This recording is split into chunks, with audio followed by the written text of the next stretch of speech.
Hello everyone, our topic for today is about lesson 3, operations on functions. When we say operations on functions, we will be talking about addition, subtraction, multiplication, and division. Now, let's start first on addition and subtraction of algebraic expressions. These are the rules in addition and subtraction of algebraic expressions. First, find the least common denominator or LCD of both fractions. Number 2, rewrite the fractions as equivalent fractions with the same LCD. Third, the LCD is the denominator of the resulting fraction. The last one is the sum or difference of the numerators is the numerator of the resulting fraction. Now let's have some examples. First example, find the sum of 1/3 and 2/5. As you can see, they have different denominator. We have 3 and 5. So we cannot add these two fractions because they are dissimilar fractions. So yung first rule natin, we have to find their LCD. And how to find their LCD? So the LCD of the two fractions is 15. Why 15? We can multiply the two denominators here. So 3 times 5 is 15. Okay? And what about their numerator? So, mag-iiba din yung numerator. So, if our LCD is 15, we have these numerators. Paano tayo nagkaroon ng 5 dito at saka 6 dito? So, if our LCD is 15, we can have 15 divided by 3, which is our first denominator. So, 15 divided by 3 is 5. And then 5 times 1. Okay, so 5 times 1 is 5. And then, our second fraction, we have 15 divided by 5 is 3. And 3 times 2 is 6. Okay, so our new fractions are 5 over 15 and 6 over 15. So since they have the same denominator now, we can add these two fractions. Okay, so the rule in addition of two fractions or similar fractions, we have to copy the denominator and then add the numerators. So what is 5 plus 6? It is 11. And copy the denominator, which is 15. So the final answer is 11 over 15. Okay. Now, how about the second one? Find the sum of 1 over x minus 3 and 2 over x minus 5. Okay. So, in our fractions here, we have binomial x minus 3 and x minus 5. In our first example, we multiplied the two different denominators, right? So here we can do that also.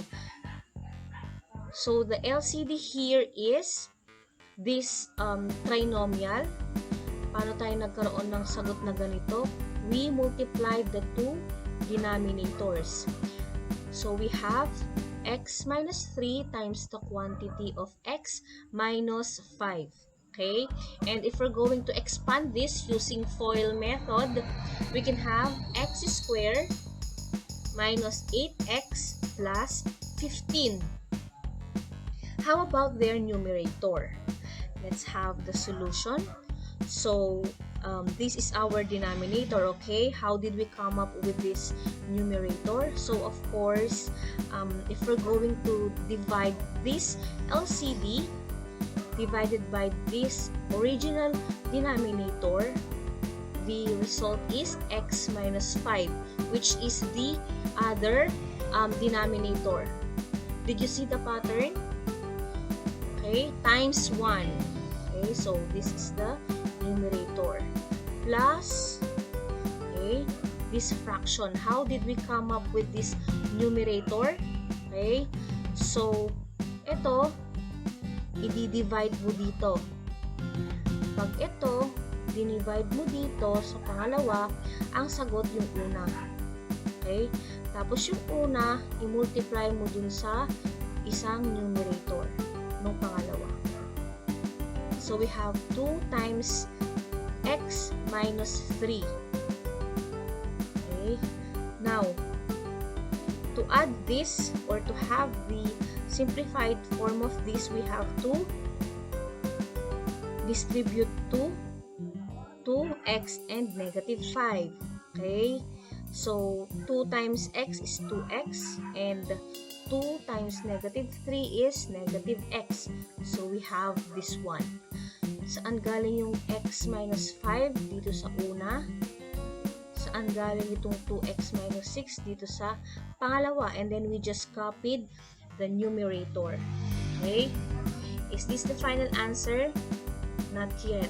So, this is not yet the final answer because we still have like terms here. The like terms here are x and 2x and negative 5 and negative 6. Both constant. Okay? Now, to simplify, we have x plus 2x. We have 3x. And what is negative 5 minus 6? It is negative 11. And then we just copied the numerator. Okay? I hope you got the pattern in adding algebraic expressions. Okay. Actually, we have the same rule in subtraction of algebraic expressions. Okay? Now, let's have multiplication of algebraic expressions. First rule, we write the numerator and denominator in terms of its prime factors. Okay, mamaya malalaman natin bakit we need to rewrite the numbers into their prime factors. Second, common factors in the numerator and denominator can be simplified. Okay? So, this is often called as cancelling. And then third, multiply the numerators together to get the numerator. So, when we are finished multiplying their prime factors, pwede na natin i-multiply yung mga numerator para makuha yung final answer na numerator. Fourth, multiply the denominators together to get the new denominator. So, kanina, sa addition and subtraction, we just copied the denominator. Pero sa multiplication naman, kailangan din natin i-multiply yung denominator. Okay? So, ulitin ko, kanina, sa addition, kinopya natin yung denominator. Yung denominator. Pero dito, i-multiply natin yung denominator na dalawa at saka yung numerator na dalawa. Now, let's have some examples. First example, find the product of 10 over 21 and 15 over 8. Use cancellation if the factors when convenient. Okay? So, as you can see, they have different denominator, 21 and 8. So, can we multiply these two fractions? The answer is yes. So, we don't need to look for their LCD. Okay? Pero, anong ang hahanapin natin? Their prime factors. Okay? So, let's have this solution. When we say prime factors, ito yung mga numbers na mas maliliit dito sa example. For example, 10. Paano natin nakuha yung 10? What are their factors? It is, or they are, 2 and 5. When we multiply 2 and 5, the answer is 10. Okay? Then 15, what are the prime factors of 2 and 15? We have 3 and 5. What are the prime factors of 21? 3 and 7. 3 times 7 is 21. Yung 8 naman, yung prime factors niya, tatlong 2. Why? We have 2 times 2, it's 4. Times 2, it's 8. Okay? So, pwede na ba tayong mag-multiply? So, kung meron tayong dapat i-cancel dito, mag-cancel tayo. What do you mean by cancellation? So, ang pwede mong i-cancel dito, dapat sa numerator, hanapin mo kung may kapares siya sa denominator ng kabila. Tapos yung isa naman, hanapin mo yung number na may kapares sa kabilang denominator. Okay? So, ulitin ko, yung kapares na number galing sa numerator sa una, sa denominator sa pangalawa. Tapos dito, may kapares ba siya dito sa denominator ng una? So, tignan natin. Yung 2, may kapares ba dito? Meron. Yung 5, may kapares ba? Wala. So, yung 2 lang yung makakancel. And here, we have 3 and 5, 3 and 7. So, meron kapares dito yung 3. Okay? So, ito yung makakancel. Pag sinabing cancellation, their answer is 1. When we divide 3 by 3, it's 1. Any number that you multiply by 1, the answer is the number. Diba? Hindi magbabago yung sagot. So, ano yung ulit makakancel? Ayan. 2 and 2, kabilaan. And then, second, 3 and 3 galing sa numerator sa kabila and denominator sa kabila. Ano na lang natitira? 5 dito, 5 dyan, 7 dito, at saka dalawang 2 dito. So, yun na lang yung i-multiply natin. So, why we are doing cancellation? For us to have the lowest term in our final answer. So, let's multiply now 5 and 5. So, the rule here, the second step is to multiply the two numerators and multiply the two denominators. So, 5 times 5, it's 25.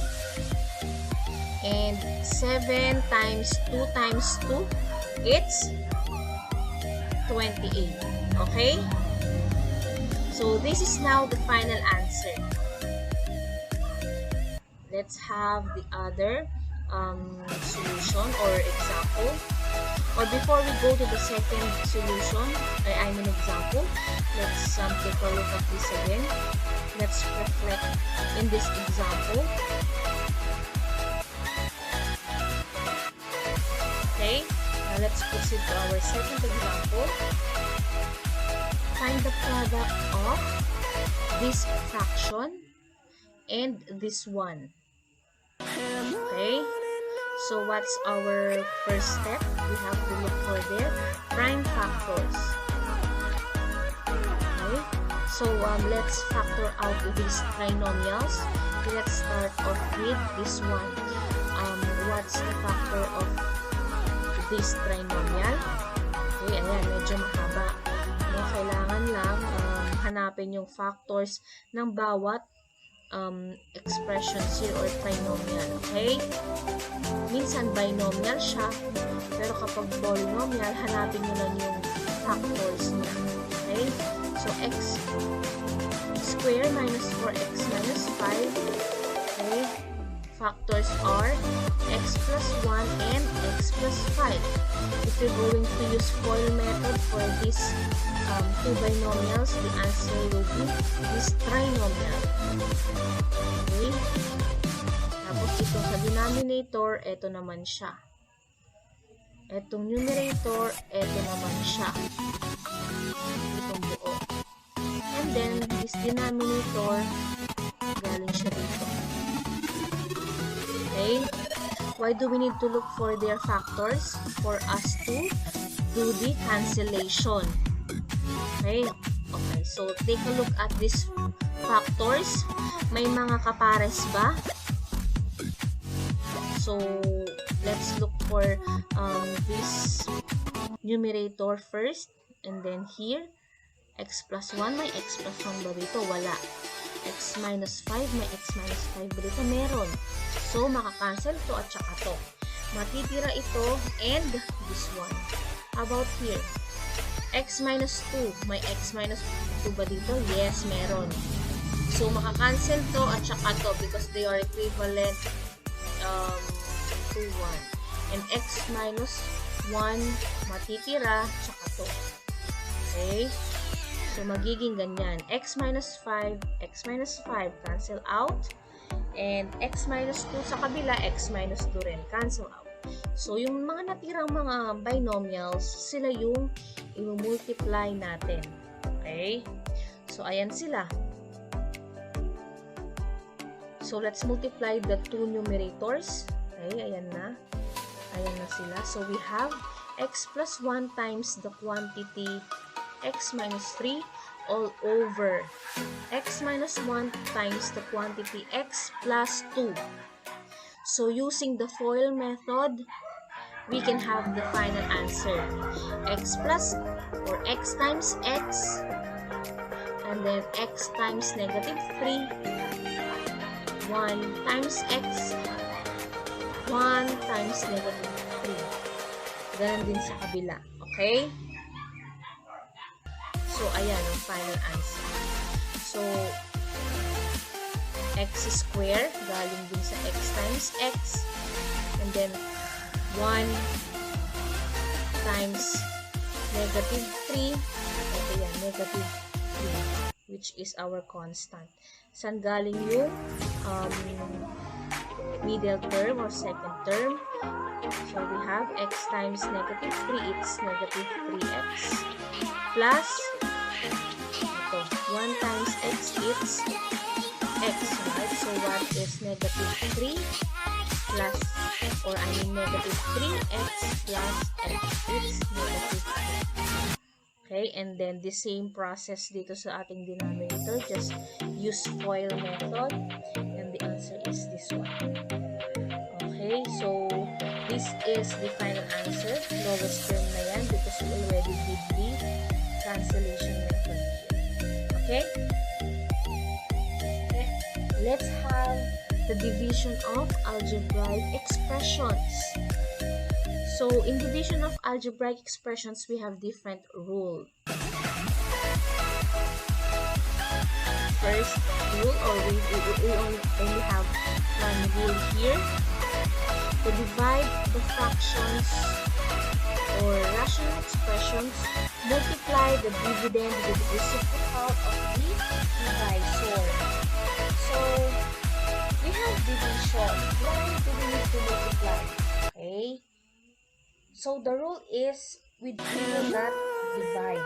But for us to divide the algebraic expressions, babalik tayo sa rule ng multiplication. Okay? Pero may word na reciprocal dito. When we say reciprocal, okay, for example, meron tayong 1/2. The reciprocal of 1/2 is 2 over 1 or 2. So, when we say reciprocal, yung numerator magiging denominator, yung denominator magiging numerator. Babalik na rin. Okay? Now, we have some examples. Divide 3 over 4 and 7 over 16. So, 3/4 divided by 7 over 16. So, what's our rule in division of fractions? Ayan. So, this is the first fraction, second fraction, and then, ang gagawin natin, just copy the dividend, And then we will proceed to multiplication. And then we need to have the reciprocal of the divisor. 7 over 16, ang reciprocal niya magiging 16 over 7. So look at the pattern. So we can multiply now. Okay? So for us to multiply this, or for us to have the lowest term immediately for these two fractions, we can do cancellation, or we can also have the prime factors of the numbers if you want. Okay, but here let's take a look at this number. Okay, let's take a look at this number 4 and 16. Okay, what is their prime factor? Okay, saan sila divisible? Okay, they are both divisible by 4, right? So 4 divided by 4 it's 1, and 16 divided by 4 is 4. Okay, 4. Why did we do that? Okay, para yung answer nga natin ay nasa lowest term na. Kung hindi natin gagawin yun, pwede naman, pero kailangan pa nating i-lowest term yung answer natin. May ililiit pa siya. Okay? So, the new number here is 4. The new numerator is 4. The new denominator here is 1. So, we have 3 times 4 and 1 times 7. Okay? So, what is 3 times 4? It's 12 over 7, because 1 times 7 is 7. Okay? So, that is now the final answer, 12 over 7. So, I hope you have learned division, multiplication, subtraction, and addition of algebraic expressions or the fractions. Actually, that is just a review. And let's proceed now to our main topic, which is operations on functions. Again, these 4 operations are addition, subtraction, multiplication, and division. Okay, and the answer in addition is both sum. For subtraction, it's difference. Multiplication, it's product. And for division, it's quotient. Okay, so let f and g be functions. Their sum denoted by f plus g is the function defined by f plus g of x is equal to f of x plus g of x. Okay? So, pag sinabing let f and g be functions, we just assign these letters, okay? And then, we have here the word sum. So, mag-a-add tayo. I-add daw natin yung function na f at saka yung function na g. Okay? So, pwede natin siyang isulat sa ganitong form. Okay? Pwede din sa ganito. Okay? So, malalaman natin yan. We will understand more about this function if we will have some examples. Next, their difference denoted by, paano siya isulat? F minus g is the function defined by, okay, f minus g of x is equal to f of x minus g of x. Okay, pwede siyang isulat na ganito at saka ganito. How about multiplication? Their product denoted by f times g is the function defined by f times g of x is equal to f of x times g of x. Bakit may x pa dito? Kasi magkakaroon tayo ng value mamaya dyan. Number 4. Their quotient denoted by f over g is the function defined by f over g of x is equal to f of x over g of x, excluding the values of x where g of x is equal to 0. Hindi pwedeng maging 0 yung g of x natin kasi magiging undefined. Okay, now given. Let's have some examples. So, given. Okay? So, ibig sabihin ng given, nandyan na sila. May inassign na to, no? Binigay na ng yung gumawa ng problem. Okay? So, f of x, eto siya. Ito yung equivalent niya. P of x, eto siya. V of x, ayan siya. G of x, ayan siya. H of x, ito siya. T of x, ayan siya. Okay? Don't worry, kahit marami yan, pipili lang tayo sa mga anim na yan mamaya. And the problem is, determine the function v plus g of x. So, nasan yung v of x dito? So, eto lang. Yung g of x, eto. So, ito lang gagamitin natin itong dalawa. V of x at saka g of x. Anong operation? Addition. So, ito daw, saka itong g of x, i-add daw natin silang dalawa. So, meaning to say, itong apat na to, itsyapwera na. Okay? Hindi natin sila kailangan. Ito lang, v of x and g of x. Paano nga nila isusulat? So, ganito. So, kinopya lang ito, galing dyan sa example. Tapos, saan natin galing tong mga trinomials na to? Kinopya rin natin dito. Tama ba? Yung pagkopya, x square, tama, plus 5x plus 4x. Ito naman, x square plus 2x minus 8. So, be careful in copying the functions because may isang mali lang na sign dyan, lahat ng solutions natin madadamay. Okay? Again, isang symbol lang or isang exponent lang, isang variable lang na nagkamali tayo, malaking impact sa final answer natin. Okay? And also sa process natin. So now, let's add these two functions. So, how to add functions now or equation? So, ang natatanging rule ay look for the like terms. So, asan yung mga like terms dyan? So, yung may kaparehas na or may parehong variable and exponent. So, meron tayo dito, x square at saka x square sa kabila. Ito, tsaka to. Okay? Final answer, ito. How did we come up with this final answer?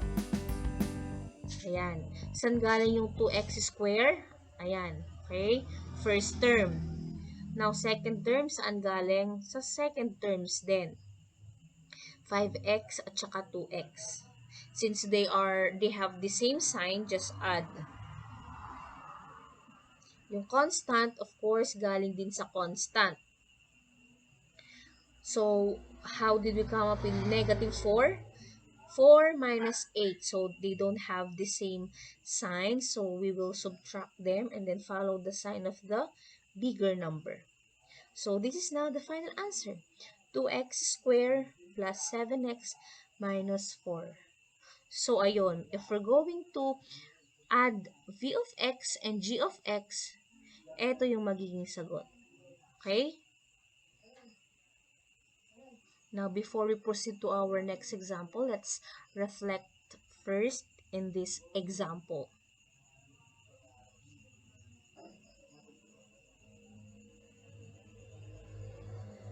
Okay, let's move on. So, again, these are the given functions. Okay? Again, wag mag-worry kung marami sila. Dalawa lang gagamitin natin dyan. Okay? And the problem is, determine the function f times p of x. So, times, we will multiply. So, what are the two functions that we're going to use? F of x and P of x. So, where is f of x? Eto. Where is p of x? Eto rin. So, itong dalawa lang na to yung gagamitin natin. The rest, wala na. Itchapwera na, okay? Hindi na natin sila kailangang pansinin. Okay? So, let's multiply these two functions. Paano isulat ulit? Kopyahin muna natin to. Ayan, kinopya natin. Ayan siya. Tapos, kinopya natin to. Saan galing to? Dito sa given. Saan galing to? Dito sa given. Okay? Now, let's use FOIL method for us to multiply these two binomials. Okay, let's have the final answer or this answer. Where did we get to x squared? Here. X times 2x, it's 2x squared. Then, x times negative 7, it's negative 7x. And then, 3 times 2x, it's 6x. 3 times negative 7, it's negative 21. Okay, take a look at this answer. Okay, so is this the final answer? Not yet. So we still have like terms. Again, always simplify your answer into the into its lowest term. So we still have, or I mean simplest form. We still have like terms here. Nasaan? Ito, yung dalawang nasa gitna.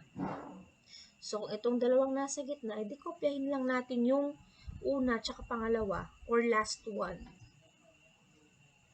Okay, ayan na siya. Okay? So, kinopy lang natin. What is negative 7x plus 6x? It's negative x. Okay?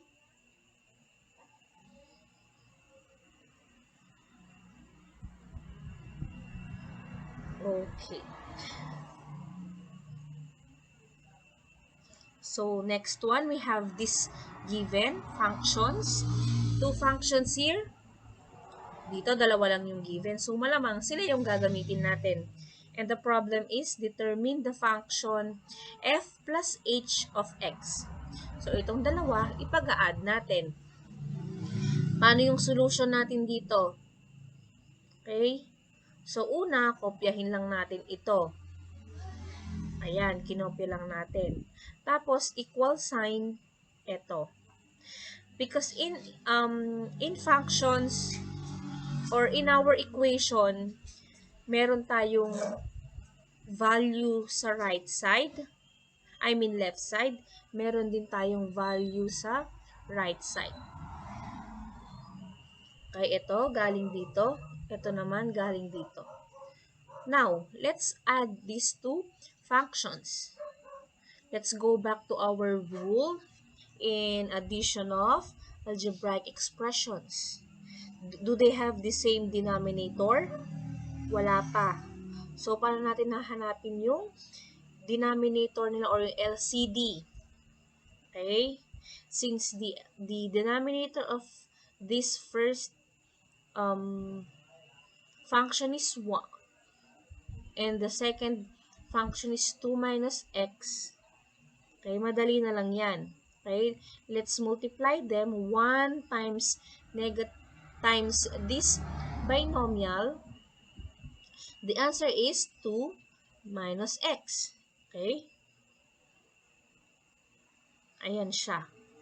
And then, 2 times or 2 minus x times this numerator, ay ito yung magiging sagot. Di ba ganun yung ginawa natin kanina?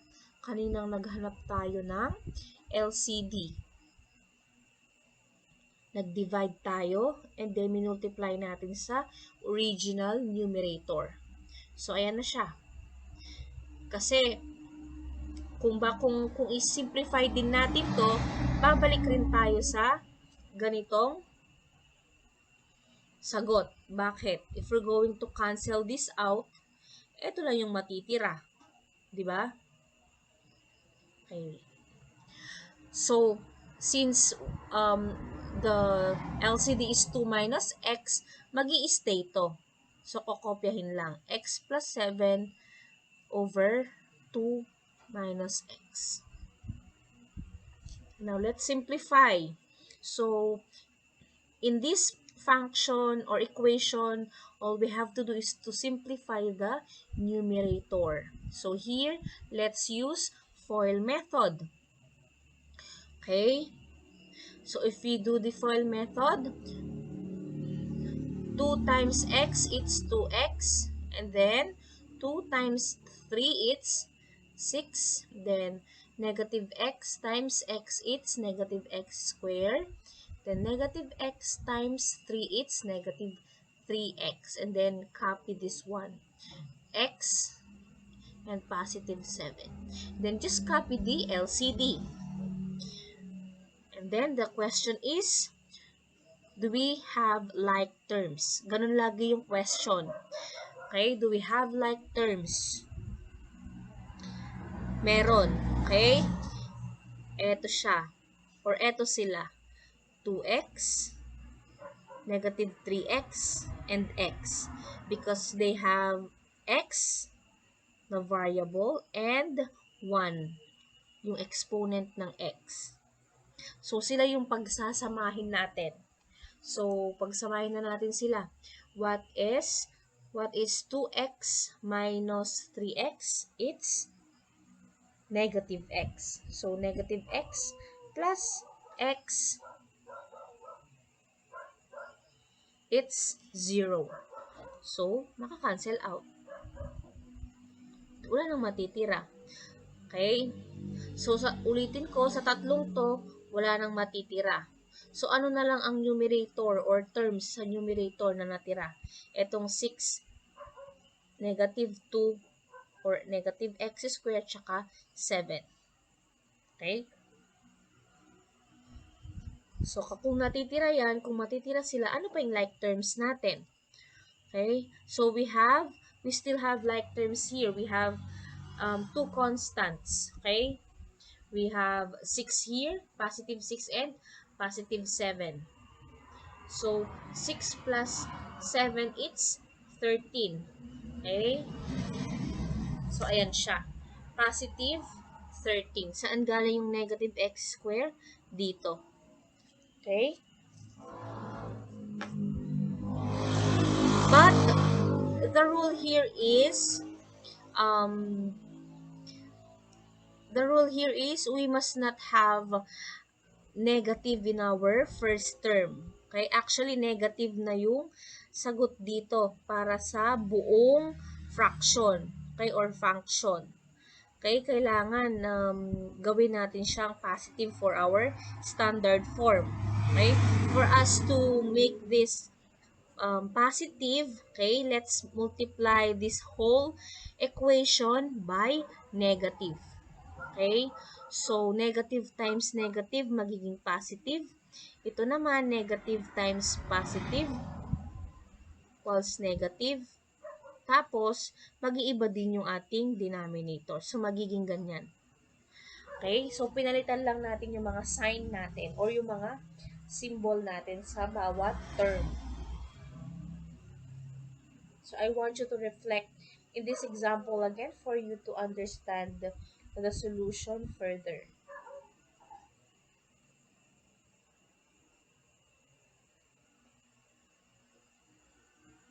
Okay, so kanina sa mga examples natin, pinag-add tayo, pinag-multiply. Diba? Tsaka, but given na yung operation. Okay? Hindi pa given yung sagot. Okay? So, mamaya, medyo complicated yung example natin. So, you have to understand our examples more para mamaya hindi tayo mahirapan. So, let's subtract now. Determine the function p minus f of x. So, ipag-minus lang natin to. Ano yung mauuna? Eto. Pangalawa, eto. Okay? So, our solution, again, kopyahin lang natin muna to. Tsaka ito. So, kapag kinopya natin yan, ganyan ang magiging resulta. Again, look for the pattern. Anong second step dyan? So, the second step here is simplify the equation. How to simplify the equation?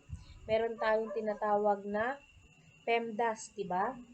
So, we need to remove the parentheses. Okay? Ito, madali lang tanggalin yung parentheses nito. Okay? Ito naman, paano tatanggalin yung parentheses? Meron tayong constant dito na 1. But we don't need to write 1 here. Okay? So, all we have to do is to distribute negative in each term. So, negative times positive, it's negative. Negative times positive again, it's negative. Okay? Parang pinalitan lang natin yung sign ng ating divisor and then we proceed to addition. Okay? So, magiging ganyan siya. Kinopy lang natin to, 2x minus 7. Tapos, ayan na. Diba? Wala na yung mga parentheses. And the question now, the next question is, do we have like terms? Yes, we have two pairs of like terms, which are 2x and x, or negative x, and negative 7 and negative 3. So, anong magiging sagot dyan? If we combine 2x minus x, what's the answer? And if we're going to combine negative 7 and negative 3, what will be the answer? Okay. So, 2x minus x, it's x. And then, negative 7 minus 3, the same sign. So, add them and then copy the common sign. So, the final answer is x minus 10. Okay, again, I want you to reflect in this example. I hope may pattern na kayo na nakikita.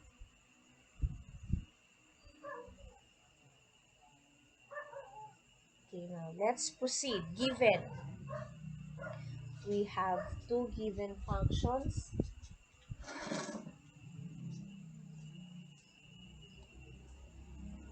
Determine the function f divided by g of x. So, magdi-divide tayo dito. Okay?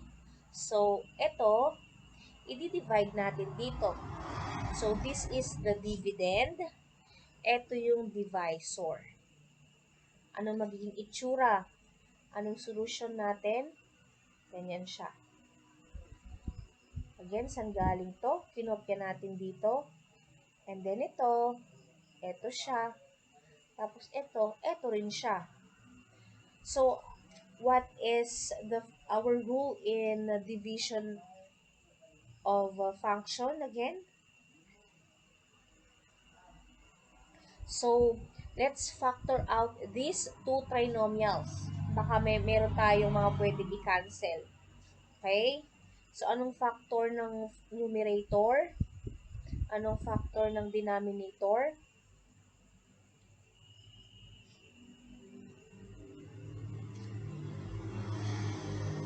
What are the two numbers na kapag pinag-multiply mo ang sagot 4 at kapag pinag-add mo ang sagot 5? Sa denominator naman, what are the two numbers that if you're going to multiply them, the answer is negative 8. And if you're going to add or subtract them, the answer is positive 2.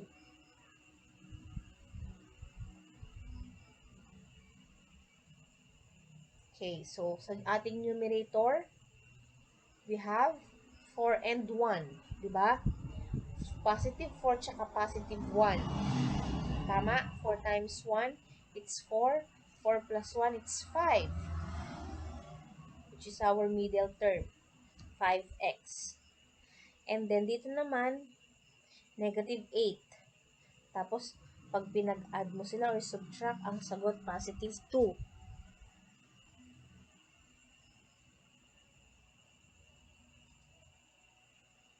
Okay? 4 at saka negative 2. Okay? Let's check if our answers are correct. Ayan.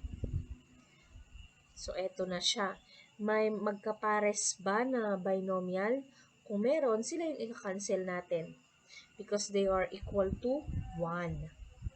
So, kapag kinancel natin, ayan siya. Ano na lang yung matitira? So, yung natira, yun yung sagot. Okay? So, we have now x plus 1 over x plus 2. Okay? So, take a look at this example before we go to our next example. Okay, so next one. We have 3 given functions. Express the function f sub 1 of x is equal to x squared plus 3 as a sum or difference of the equations above. So, dito, given na yung sagot. Okay? Hanapin daw natin dito. Alin yung i-add or isusubtract natin. Okay? Alin dito sa tatlo. Okay? Pag ba in-add natin itong dalawa, itong unang dalawa, ang magiging sagot ba ito? Or pag ba in-add natin itong dalawa, ito ba yung magiging sagot? Or kapag sinubtract ba natin yung dalawa, ito ba yung sagot? Or kapag sinubtract ba natin ito yung sagot? So, ang magiging tanong dyan, una, ano yung dalawang functions na gagamitin natin? And then, second question is, mag-a-add ba tayo or i-add ba natin sila or isusubtract para ito yung magiging sagot? So, in this example, trial and error siya. Okay? So, let's take a look at this answer. X squared plus 3. So, kung mag-a-add tayo or subtract, kailangan ganito na yung highest exponent natin. Square. So, alin dyan yung may square? Okay, meron ba tayong numerator or denominator dito? Wala. So, imposibleng r of x yung involved na equation. Kasi yung r of x meron siyang denominator. Q of x ba? Yes, malamang. Kasi meron tayong f square dito. Okay? Wherein kailangan sa final answer natin, meron tayong x square. Okay, so try natin yung q of x at saka yung f of x. Okay, so let's have the solution. Okay, so q of x plus f of x, eto siya, kinopya lang natin, no? So, to add this, let's look for the like terms. Okay, you can also do the PEMDAS first, tanggalin yung mga parentheses. But since addition to, walang magbabagong sign. Okay? So, let's look for the like terms. Walang like term ito. So, kokopyahin yan. May like terms ba? May x din ba? X raised to 1, meron ito. Meron bang ka-like terms si 2? Meron ito. Parehas silang constant. So, yung mga like terms, i-combine lang natin. Okay? So, ayan siya. Kokopyahin mo lang to. Ayan. Okay? Tapos, yung negative 2x plus 2x, pag pinang-combine mo, 0. Tapos, si 2 times or 2 plus 1 ang sagot, 3. Ayun, parehas na sila. Okay? So, the answer now is q of x plus f of x. Okay. Now, take a look at this example for a few moments.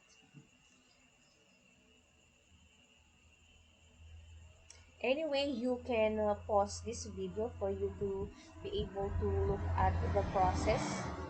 Paano natin nasagutan itong example na to. Okay?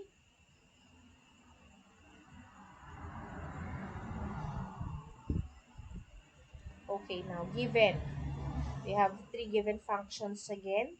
And then the problem is express the function f sub 2x is equal to x squared minus 4x plus 1. Ano gagawin natin? Mag-add ba tayo? O magsusubtract? Ayan siya. So, alin na naman ulit dito sa tatlong to? Kailangan natin pumili ng dalawang function. Alin dito? Okay? So, again, tignan natin kung ito ba siguro.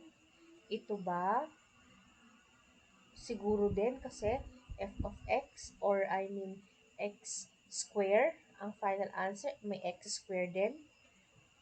Okay? So, sure tayo sa pangalawa.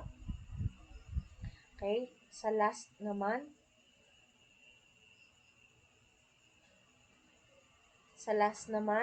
parang hindi kasi wala naman tayong denominator sa final answer. Kumbaga, yung puno ng mangga, hindi siya pwedeng magbunga ng bayabas. Okay? So, mag-add ba tayo or magsusubtract? Kanina di ba nag-add na tayo? Okay, so ngayon let's try subtraction. Okay? So now let's try to subtract f of x and q of x. And then let's combine like terms. Okay? So walang kaparehas or walang ka-like term ito. So just copy. Then negative 2x minus 2x. The answer is negative 4x.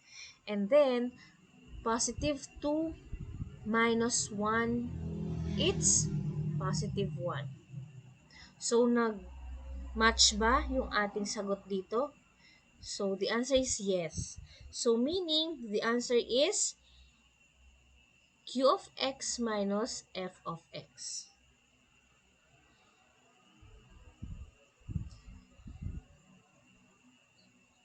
Now, let's move on. Let's have these equations. Express the function f of x is equal to 2x squared plus 1 all over x minus 1 as a sum or difference of the equations above. So, pipili ulit tayo dito sa tatlo. So,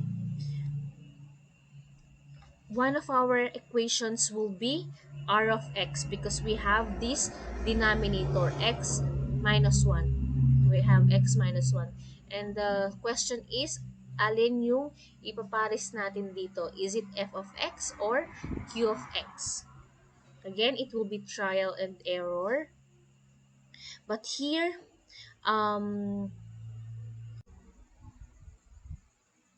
so let's try f of x plus r of x. So the equivalent of f of x here is this one, and the equivalent of x is this one. Okay? So the rule in adding functions or algebraic expressions, we need to look for their LCD. And since the denominator here is 1, our LCD is x minus 1. Okay? So, magiging ganyan siya. X minus 1 divided by 1 times the original numerator. So, ito siya. Tapos, ito naman, ito lang siya. Kinopya lang. Okay? Now, let's remove the parentheses here for us to simplify our numerator. And for us to be able to remove the parentheses, we need to use FOIL method. So, let's use the FOIL method. And if we were going to use the FOIL method, the answer will be like this. How did we get 2x squared? It's x times 2x. Ayan siya, dyan siya galing. And x times 1, it's positive x, and negative 1 times 2x, it's negative 2x. And negative 1 times positive 1, it's negative 1. And then just copy these two last terms and also the denominator. And then the question is, again, do we have like terms? Yes, we have like terms. The like terms here are positive x, negative 2x, and positive 2x. Tapos yung isa pang like terms natin ay negative 1 at saka positive 1. So dito, sa first set of like terms natin, negative 2x plus 2x, that is equal to 0. So ito na lang matitira, plus x, right? And for our constant, negative 1 plus 1, it's 0 again. Okay, so ayan na lang ang matitira. 2x squared plus x, and then just copy the denominator. So what will be the answer here? The answer is f sub 3x is equal to f of x plus q of x. So kapag pinag-add natin tong dalawang functions, ang magiging sagot, eto. Okay? Again, you can pause this video for you to be able to understand the process more. And then you can click continue if you want to proceed to our next example. Okay, so next example.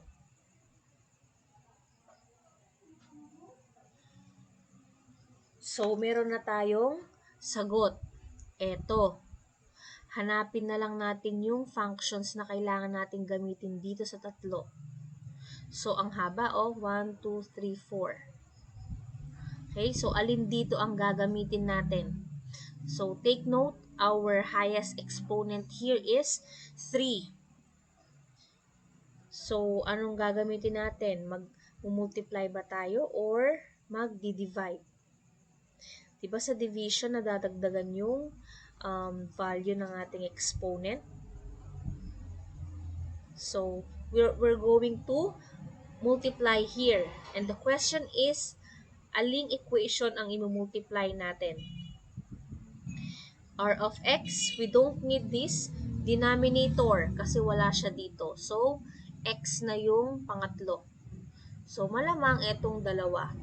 F of x at saka q of x. Now, let's have the solution.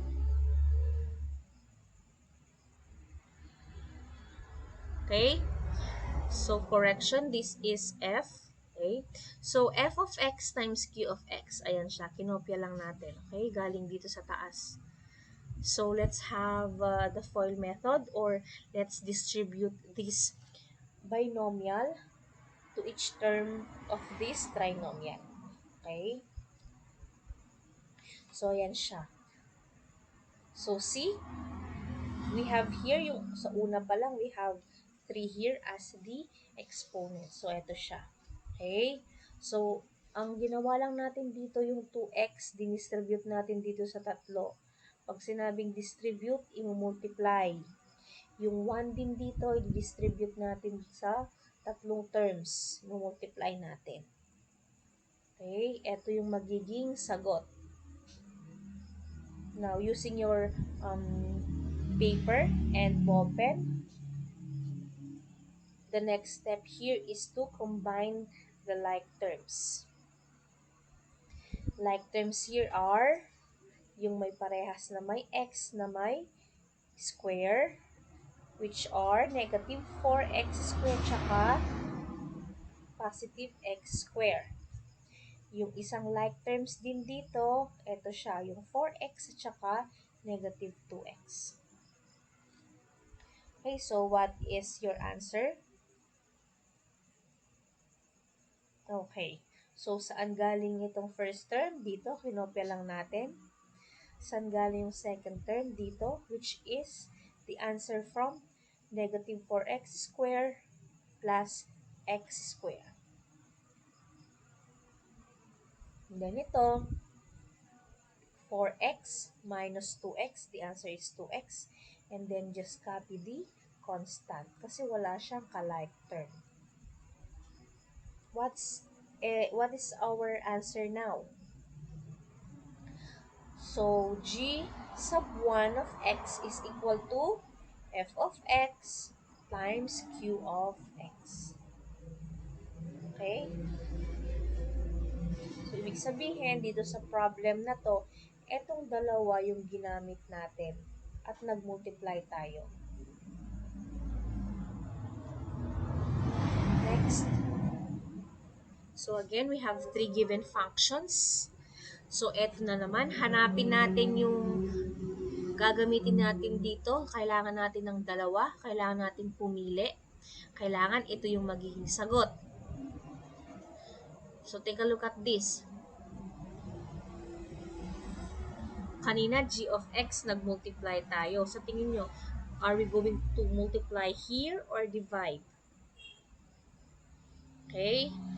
Let's try division. And our solution is this one. Okay? So, as you can see, r of x here because meron na tayong magiging clue. We have x minus 7 here. So, meron na tayong, or I mean 1. Meron na tayong x minus 1 here. So, involve yung r of x. The question is, alin dito? Which is it f of x or q of x? Let's try f of x. Okay? So, f of x over r of x. So, ito siya. Okay, kinopya lang natin dito. Divided by, kinopya rin natin ito. And the rule here is, in division of algebraic expressions, we have to have the reciprocal of the divisor and then proceed to multiplication. So, eto kukumpahin lang natin. Eto siya. Tapos, eto naman. Eto siya. Okay? Tignan nyo. Yung denominator kanina, naging numerator. Yung numerator, naging denominator. Okay? And then, we need to proceed to multiplication. So, ito, i-multiply lang natin dito. Tapos, copy the denominator. But, take a look at this. Okay? We have the same factors here, or we have the same binomial. Take a look at this, 2x plus 1, and we have also 2x plus 1 here. Di ba kapag meron tayong kapares, pwede natin silang i-cancel out. Di ba? So, we can cancel this out, 2x minus 1. Ayan. So, ang natitira na lang is x minus 1. Okay? Which is our condition or answer. So, what is g sub 2 of x now? So, g sub 2 of x is equal to f of x over r of x. So, I hope you have learned something from this lesson and discussions. Anyway, you can watch this video again